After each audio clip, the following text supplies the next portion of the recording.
Hey there, Chef David here. One thing I love about the fall are all those cool and funky looking squashes you start seeing at the farmer's market and the grocery store produce section. I love it for a couple reasons. First, they are really delicious, easy to cook, and they make a great either side dish or entree. And second, they make pretty cool looking decor too. So I've got a couple of squashes here that we're going to use for our recipe today. We've got a delicata squash and a Koginut squash. And the Koginut is a cross between butternut and kabocha, which is a Japanese pumpkin. It's relatively new, only a couple years old, but it really tastes delicious. If you can't find this, acorn squash will work, butternut squash will work, so don't worry if you can't find it. It might be a little while before it's available. So let's get started on the prep of these squashes. One thing also that can be kind of a mystery is how do I cut them? What do I do? So I'm just going to show you on the Koginut here. What's left of the stem here is very hard. You always want a good heavy knife to do this. And you just start, and it will come right off just with a little bit of pressure. This will help you cut all the way through and won't stop your knife. All right, and then we're gonna cut it in half, halfway. And just be careful of your knife.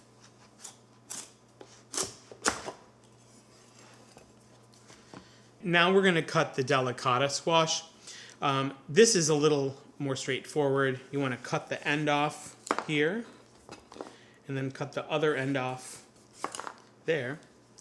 And then we're going to stand it up, put our knife in, and just really gently kind of push it all the way down. Don't worry if it's not like cut perfectly in half, because we're going to cut these squash down a little bit more. The next step is to scoop out all of the seeds. So I just use what's commonly called a bouillon spoon or a cupping spoon if you're into coffee. You just take the spoon and just scrape the seeds down. The Koginut, same theory. You just want to scoop the seeds out. This one, they come out just a little bit better. Okay, now that we have the squash all cleaned, we want to cut them. And we want to cut them down to a piece that would fit on a fork, so somebody wouldn't have to use a knife and a fork to cut it. So fork friendly, AKA. With the delicata squash, they make really nice half moons. We're gonna slice it, I would say just over a 1/4 inch thick. And you don't want them too thin because they will tend to dry out. This squash is a little bit easier to cut. We're going to just cut it in half and then cut this into just some wedges. And with these, you can follow along with the ridges for the thickness of your cuts. You may have noticed that I left the skin on these squashes. The good news is it's edible, so we can totally leave it on without peeling it. When it cooks, it becomes tender. And it also has some fiber in it, so it's good for you. Next, we're going to cut the onion. This is just slightly bigger than a medium-sized onion. It's red onion. These are fairly straightforward to clean. We want to cut these into kind of like a petal almost, a petal shape. So it's a little bit larger than like a julienne. You may want to look out for sometimes the very outside of the onion can have these little tough spots, so just discard those so you have a nice tender onion when you're cooking it.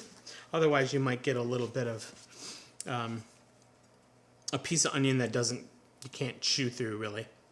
All right, so cut in half and put it on its side. So I cut it in half, kind of top down.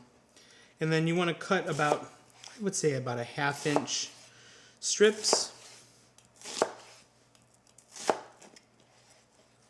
Kind of following the round arch of the onion.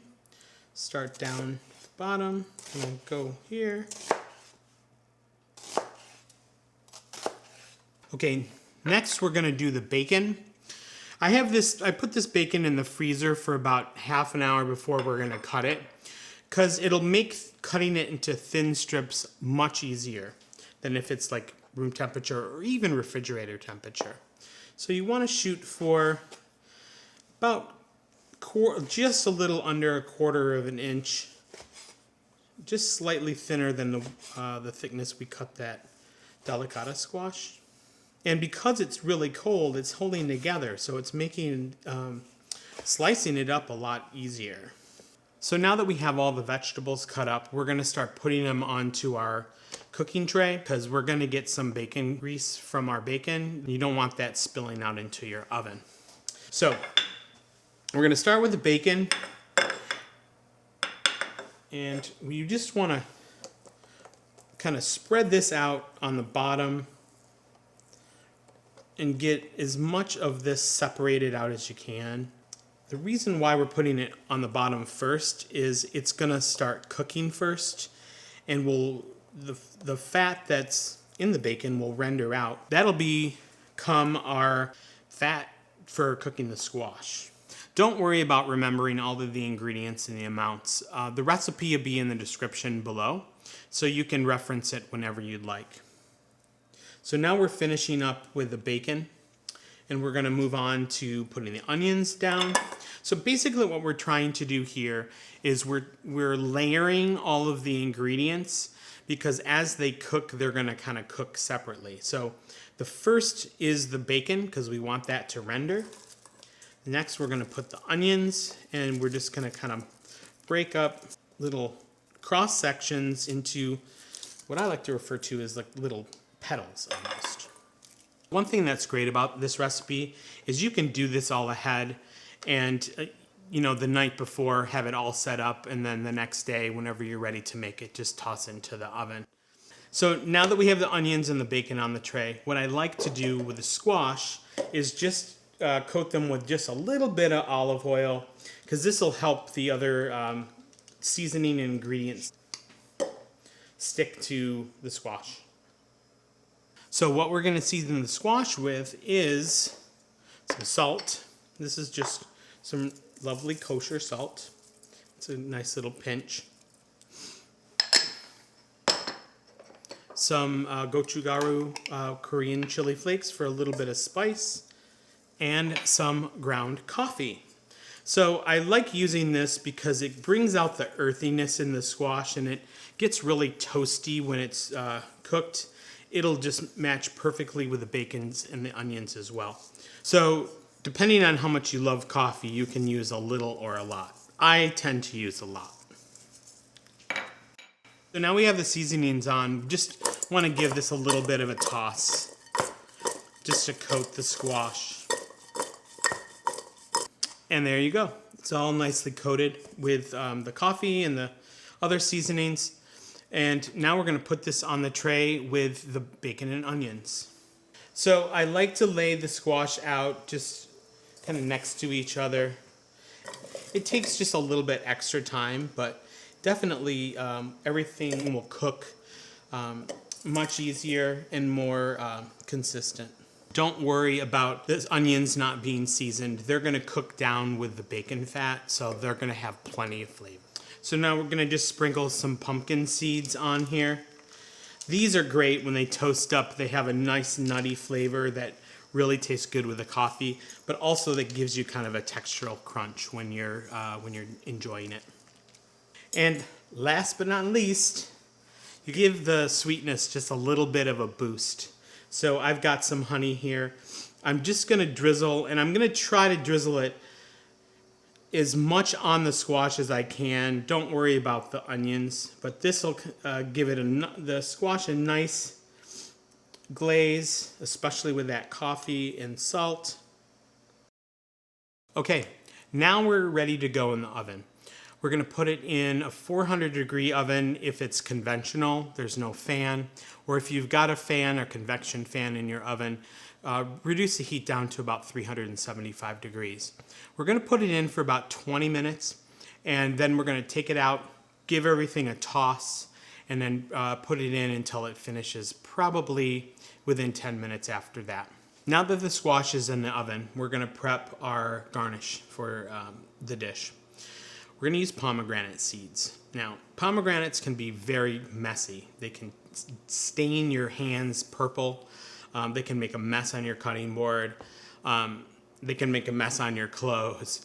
So one option is to purchase them already cleaned, but I'm going to show you a way that's foolproof, that's really easy to clean them and not make a mess. You need pomegranate, a bowl, a knife, gloves. Make sure you've got this. That's very important.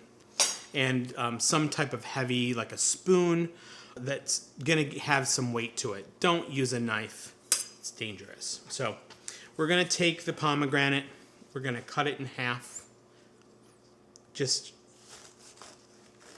across the middle. And then you want to take the pomegranate, cut side down in your hand, and you want to spread your fingers open. And you're going to take a spoon. I'm just kind of hitting the side of the pomegranate, and I'm turning it as I'm hitting it. And that allows the seeds to fall out, but it also leaves the white kind of pithy material in the pomegranate itself. So you don't need to go sorting through. Now we've got the pomegranate seeds done. I made a little bit of a mess on my shirt and on the countertop, but not nearly as bad as if you're trying to peel them out with your hands. Wow, I really wish you could be here and smell this. Bacon, onions, coffee. Oh, it smells so good. So now we're gonna present the dish. We're gonna plate it up. This is all really nice kind of glaze. One thing I did do is after 20 minutes, I pulled it out of the oven. I gave it a toss kind of to coat the squash with a little bit of the bacon fat. I increased the heat to about 425, just so we'll get the final kind of glaze, the high temperature for the glazing that we need. Okay, so this is just a shallow bowl. I think it lends itself well to the service of this dish because it kind of keeps everything together, especially if you want to keep it warm. So I just want to add a little bit of the pomegranate seeds. Finish. It gives a little pop of color. And I've got some lemon thyme here that I picked from my garden outside. And I just want to kind of strip these down. You can use lemon thyme, you can use oregano, you can use just regular thyme. I like to leave the leaves kind of whole. I think it adds a nice little kind of look to the dish. Very simple. And there it is. So now that everything is done, we're going to have to give it a sample.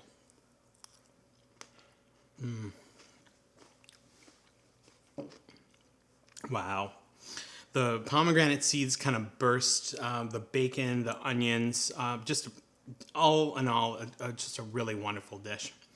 Thank you so much for hanging out with me today. If you have any questions, just feel free to leave them in the comment section. I'm happy to answer them. Enjoy.